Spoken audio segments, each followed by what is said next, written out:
రాదురా ఏ విజయం నీ కోసం నా కోసం, ఎటుపోదురా నువ్వు చేసిన కష్టం ఎప్పటికైనా సొంతం.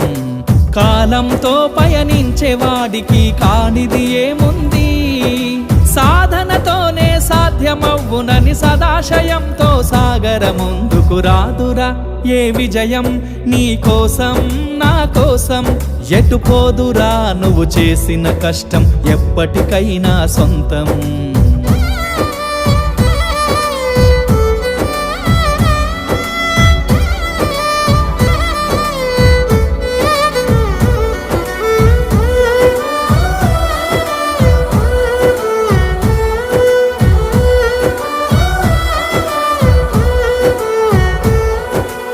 ఆకాశంలో అలలాగా పోయే ఆ పక్షులనే చూడు, అనుకున్న గమ్యమెంతున్న